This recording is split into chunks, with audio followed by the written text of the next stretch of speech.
श्री कृष्ण जी ने कहा है, आप ऐसे लिख रहे हैं कि मैं जिस पे भी कृपा करता हूँ या जिससे भी प्रेम करता हूँ उससे उसका सब कुछ छीन लेता हूँ। मैं अर्थ, परिवार, सभी रिश्ते, नाम और प्रसिद्धि छीन लेता हूँ।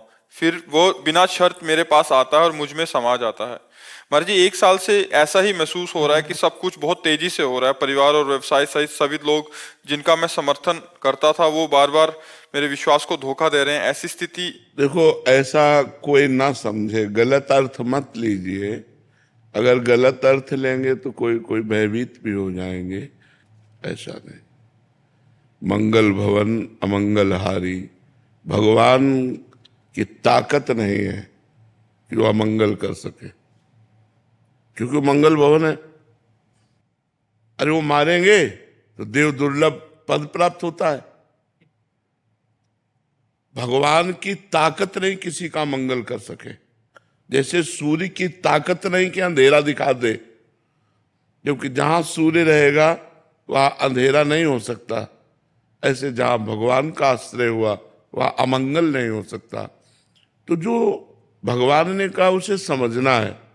जब तक हमारी धन में प्रीति होती है, जब तक हमारी परिवार में प्रीति होती है, जब तक हमारी भोगों में रति होती है, तब तक भगवान से प्रेम नहीं होता। तो भगवान 2 प्रकार से वो रति हटाते हैं। अगर विवेकवान है तो भगवान अंदर वैराग्य देकर हटा देते हैं, और अगर विवेक नहीं है तो फिर वो वस्तु ही हटा देते हैं, जिससे उसकी रति हटकर भगवान में पहुंच जाए। ये भगवान की कृपा होती है, ना कि भगवान के द्वारा किया हुआ कोई अमंगल विधान होता है। ऐसा कोई ना समझे। नहीं तो सबसे बड़े महाभक्त जिनके लिए भगवान ने कहा अहम भक्त पराधीनो असुतंत्र ईदिज, महर्षि दुर्वासा से कहा मैं भक्त के पराधीन हूं, वो महाराज अम्बरीश। अगर भगवान सबका धन छीन लेते हैं तो चक्रवर्ती सम्राट हैं, बात बनेगी नहीं। महान भक्त हैं। अगर भगवान का ये वचन है कि मैं जिस पर कृपा करता हूं उसका धन छीन लेता हूं, तो फिर अम्बरीश जी का धन छीना क्या? चक्रवर्ती सम्राट अम्बरीश जी। भगवान प्रकट हो रहे हैं स्वयं चक्रवर्ती सम्राट महाराज दशरथ जी के यहां। भगवान जब कृपा किए तो सुदामा को सुदामापुरी का निर्माण कर दिया। तो मुझे लगता है हमको समझना होगा इस बात को, कहीं हम उल्टा न समझ ले। तो अगर भगवान की शरणागति से सर्वनाशी होता है तब तो हमारे पास कुछ नहीं होना चाहिए था। अच्छा, पूर्व पाप के प्रभाव से किडनी फेल हुई और भगवान की कृपा का बल देखो कि इस स्थिति में भी हम आपसे बात कर रहे हैं, हम आपसे बैठकर चर्चा कर रहे। क्या आप भगवान की कृपा नहीं कहोगे? तो भगवान की कृपा दुलार करती है कि पीटती है? भगवान की कृपा देती है कि लेती है? हमें इस बात पर देखो, भगवान की कृपा सजाती है या उजाड़ती है? सजाती है। हाँ, सत्य को सजाती है, असत को उजाड़ती है।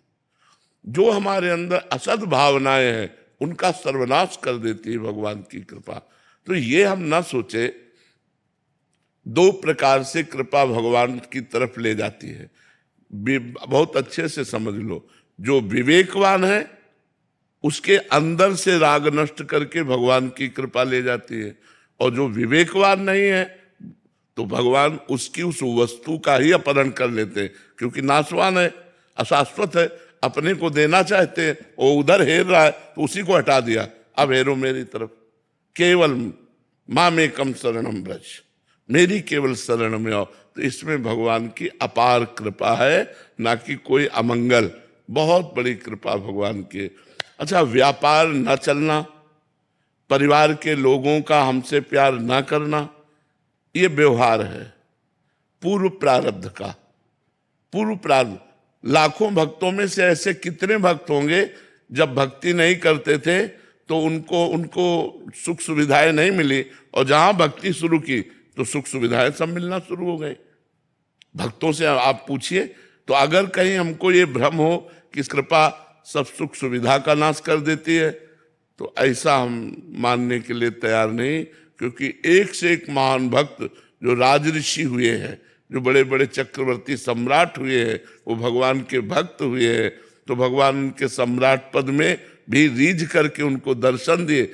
ऐसा कौन महात्मा जिसकी रक्षा के लिए सुदर्शन चक्र लगा हो?